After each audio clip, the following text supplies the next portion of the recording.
हमारे पिताजी आडवाणी को रोके थे, नरेंद्र मोदी को हम बिहार में रोकेंगे, लेकिन राजद 4 सीटों पे सिमट कर रह गई है। टारगेट सिर्फ बनाने से बोलने से नहीं होता है, करने से होता है पूरा। औरंगाबाद में मोदी फैक्टर चला या तेजस्वी यादव का नौकरी फैक्टर? उसी तरह से औरंगाबाद क्षेत्र में वो चंद लोगों का विकास में लगे हुए थे, जनहित के मामला से कोई मतलब नहीं था उनका। और सोशल मीडिया पे ट्रेंडिंग चल रहा था कि अभय कुशवाहा ने चित्तौड़गढ़ का मिनी किला ढा दिया है। तेजस्वी जी जो कह रहे थे वो तो उस पर तो सच वो कह रहे हैं, इस पर तो मुहर घटक दल के लोग ही उनके लगा दिए सरकार के यहाँ। पनोरमा ग्रुप, जो सोचता है वो करता है, आपके अपने सपनों का आशियाना। नमस्कार, आप देख रहे हैं न्यूज़ हाट। मैं कुंवर कुमार। देखिए, हमारे साथ औरंगाबाद के नए सांसद अभय कुशवाहा, इनसे बातचीत करेंगे कि आखिर चित्तौड़गढ़ का मिनी किला कैसे ढाया इन्होंने।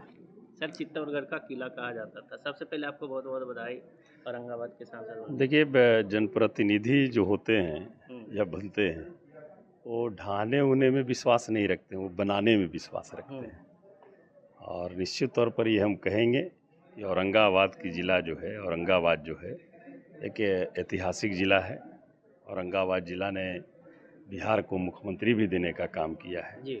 इसलिए निश्चित तौर पर हम अपने आप को सौभाग्यशाली समझते हैं कि इस बार औरंगाबाद की महान जनता ने हमें सेवा करने का अवसर प्रदान किया है। निश्चित तौर पर जो विश्वास महान मतदाता बंधु ने हमारे ऊपर किया है, हम उनके विश्वास पर खरा उतरने का हर संभव प्रयास करेंगे। उस दिन सोशल मीडिया पे ट्रेंडिंग चल रहा था कि अभय कुशवाहा ने चित्तौड़गढ़ का मिनी किला ढा दिया है, ये राजद वालों ने। मैंने तो पहले ही कहा ना कि जनप्रतिनिधि ढाने में विश्वास नहीं रखते हैं, बनाने में विश्वास रखते हैं। और निश्चित तौर पर ये हम ज़रूर कहेंगे कि आज़ादी के बाद गरीब गुरुआ पिछड़ा के बेटा को औरंगाबाद लोकसभा संसदीय क्षेत्र में एक बहुत ही बढ़िया जन समर्थन मिला है और उन्हीं के आशीर्वाद से वहाँ पर हम लोग चुनाव जीते हैं। निश्चित तौर पर जो भी वहाँ जनहित का काम होगा, चाहे पिछड़ा हो, अति पिछड़ा, दलित, महादलित, अल्पसंख्यक, सभी के कल्याण के लिए हम लोग काम करेंगे और निश्चित तौर पर किसी प्रकार का कोई शिकायत का मौका हम लोग नहीं देंगे। सुशील सिंह वहाँ से कई टर्म के सांसद रहे हैं, उन्होंने बहुत काम गिनाए, लेकिन आप लोगों ने क्या मैसेज देने का काम किया जो जनता तक बैठी, वो आपका मैसेज? देखिए जब काम अगर वो गिना देते तो हम समझते हैं कि हम वहाँ पर आते ही नहीं। ये सब खाली कहने वाली बातें हैं। वो चंद लोगों के विकास में लगे हुए थे, जैसे उनकी सरकार थी, चंद लोगों का विकास कर रही थी पूंजीपतियों का देश में, उसी तरह से औरंगाबाद क्षेत्र में वो चंद लोगों का विकास में लगे हुए थे। जनहित के मामला से कोई मतलब नहीं था उनका। क्या आपने राजद की तरफ से कोई टारगेट रखा है, जैसे प्रधानमंत्री मोदी ने 100 दिनों का टारगेट रखा है?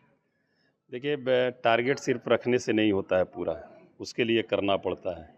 माननीय प्रधानमंत्री जी ने सभी सांसद को एक एक गांव गोद लेने के लिए भी उस समय टारगेट रखा था। उस गांव का गोद जो लिया गया उसकी क्या दशा है वो देख लीजिए।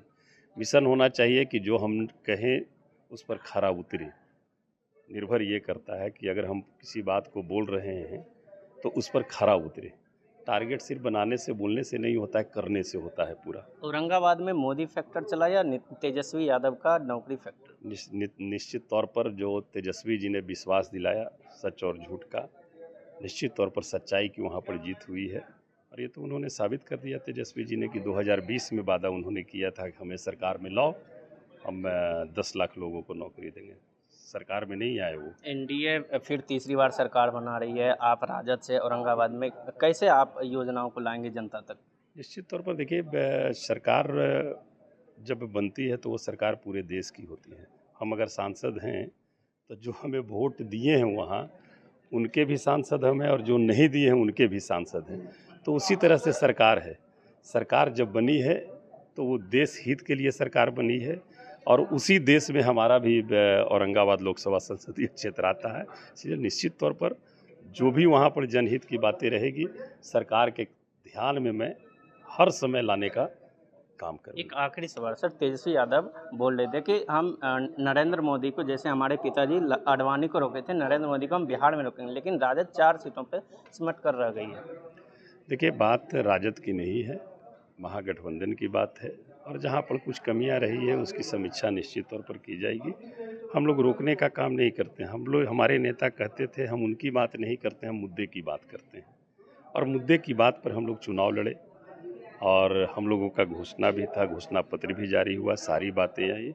अब बिहार की आवाम को ये समझ में शायद नहीं आया, तो बिहार की आवाम का जो फैसला आया उसे हम लोग सहर्ष स्वीकार किए हैं और निश्चित तौर पर जिस तरह से बिहार के विकास के लिए, बिहार की तरक्की के लिए हमारे नेता लगे हुए हैं, उसी तरह से आने वाले आगे समय में भी उसी तरह से लगे रहेंगे। एक आखिरी सवाल सर, तेजस्वी यादव कई सभाओं में अग्निवीर को लेकर कहा था कि इसे वापस हम। देखिए, अग्निवीर की बात तो अभी की सरकार में जो उनके घटक दल के लोग हैं वो भी करना चालू कर दिए हैं। तो तेजस्वी जी जो कह रहे थे वो तो उस पर तो सच वो कह रहे हैं, इस पर तो मुहर घटक दल के लोग ही उनके लगा दिए सरकार के। अग्निवीर पर आज सवाल जो सरकार में घटक दल के लोग हैं वो लोग जब अग्निवीर पर बात कर रहे हैं तो इसका मतलब जो सही तेजस्वी जी जो बोल रहे थे वो सही है, ये तो साबित हो गया ना। जातिगत जनगणना को लेकर जो निश्चित तौर पर जातीय गणना होनी चाहिए, जातीय गणना होनी चाहिए, बिहार को विशेष राज्य का दर्जा मिलना चाहिए, इस सब मुद्दों को पूरा करें जो बोल चुके हैं। माननीय मुख्यमंत्री जी का एकदम स्पेशल डिमांड रहा है कि बिहार को विशेष राज्य का दर्जा मिलना चाहिए। तब तो सरकार आपको लगता है कि नीतीश कुमार 5 साल तक रहेंगे या आपके साथ आएंगे? अब तो किंग मेकर हैं, अब तो चाहिए उनको कि बिहार को विशेष राज्य का दर्जा लेकर के ही सरकार में। आपको लगता है कि नीतीश कुमार रहेंगे? अब पूरे बिहार वासियों को ये निश्चित तौर पर आशा भरी नज़रों से देख रही है कि इस बार हमें बिहार का विशेष राज्य का दर्जा निश्चित तौर पर मिलेगा। अगर नहीं मिलता है तो फिर कहीं कुछ कहने लायक कोई नहीं रह जाएगा। नीतीश कुमार को आपने किंग मेकर बताया, आपको लगता है कि नरेंद्र मोदी की सरकार नीतीश कुमार 5 साल तक बने रहेंगे या फिर कुछ प्रेशर पॉलिटिक्स करेंगे? ये सवाल आप उनसे कीजिएगा, ज़्यादा बेटर रहेगा। उनकी बात मैं क्यों बता सकता हूँ। चलिए, ये थे हमारे साथ बातचीत करने के लिए औरंगाबाद से राजद सांसद अभय कुशवाहा जी। आप देखते रहिए न्यूज़ 8। धन्यवाद।